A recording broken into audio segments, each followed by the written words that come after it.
What's the one thing that can grab your attention so hard you just can't let go? For me, it's been something small, something cute, and it has taken over my life in ways I never saw coming. Meet Chikawa, this little creature that has single-handedly hijacked my brain, and I honestly can't get enough. You might think it's just another cute character, but trust me, there's so much more to it than that. So, let me take you back to August 2023.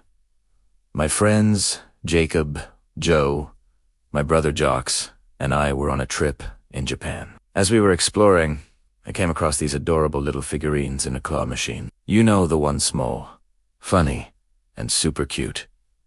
Naturally, I had to grab one. I didn't think much of it at first, just stuck it in my pocket and carried it around for the rest of the trip. But it wasn't long before I started seeing this tiny white creature everywhere. Plushies, collectibles, posters, you name it. Chikawa was everywhere. And I didn't even know what this character was about. I had no idea if it had a deep backstory or was just cute for the sake of being cute. But I couldn't stop myself. Some uncontrollable force just made me want more. I didn't know it then, but I had stumbled into a world of obsession. Here's a little picture of the first Chikawa figure I got. And if you think that was a little much, just check out my collection now, a year and a half later. It's insane. My entire brain is consumed by it. And I'm still chasing Morbi, 'cause Chikawa has me locked in. A few months ago, the very first Chikawa pop-up shop finally came to America. And guess what? It lined up perfectly with my birthday. So, of course, I dragged all my friends to the event and forced them to watch me buy everything. No regrets. It was the best birthday ever. Now, if you're wondering, okay, what's the deal with Chikawa? It's just another cute character, right? Well, hold up. I'm about to enlighten you. Sit back, relax, and let me show you why Chikawa is more than just a fuzzy mascot. First of all, Chikawa looks like something you could easily punt across a room, right? It's tiny, kind of pathetic, and yamabi. A little but that's where its charm lies. The name Chikawa literally translates to something small and cute, and it embodies that perfectly. The introduction to the manga sets the tone. I want to become something like this, some kind of small and cute creature. If someone gets mad at me, I want to cry like this and run away. When I get tired, I want to cry and fall asleep. It's that simplicity and vulnerability that makes Chikawa so relatable. It's a character that just wants to be happy, eat good food, and not be bothered by life's little inconveniences. What is even more interesting is how Chikawa is basically a manifestation of the inner child we all wish we could tap into. Think about it, who doesn't want to just cry when they're tired, eat a massive cream puff, and not care what people think? It's an escape from the pressures of adult life, a reminder to slow down and enjoy the small moments. Now, let's get into the manga. It's not just about a cute character going on random adventures. The world of Chikawa is simple, yes, but it's also deep in a way you don't expect. There are story arcs, new characters, and sometimes it's just about eating good food and enjoying the moment. And honestly, that's kind of refreshing. In one story, Chikawa gets a job pulling weeds to buy a cool weapon, just so they can match their friend Hachiware's weapon. After all that hard work, when Chikawa finally gets the weapon, there's this feeling of accomplishment and pure joy, even though it's just a small win. And that is why I love it. It teaches you to appreciate the little victories in life, something we all need to be reminded of from time to time. But it's not all sunshine and rainbows. Sometimes, the characters fail, and when they do, it hits hard.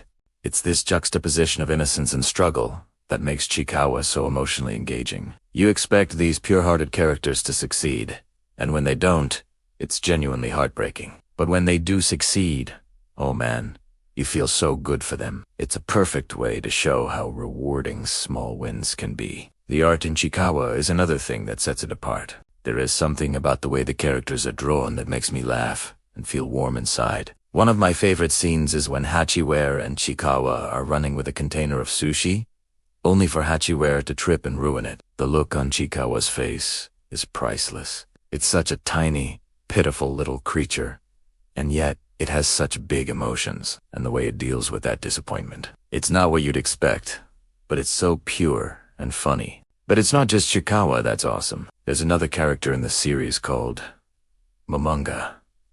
And let me tell you, Momonga is the complete opposite of what you'd expect from this kind of manga. It's selfish, bratty, and constantly bossing everyone around. You'd think it would be annoying, but it's actually hilarious. Momonga is the bratty little character we all secretly enjoy watching. There's also an anime for Chikawa, and it's absolutely adorable. It brings the world to life and makes you appreciate the charm of the manga even more. However, if you ask me, the manga is still the way to go. The anime episodes are super short, only about 1 minute of actual content followed by another minute of credits.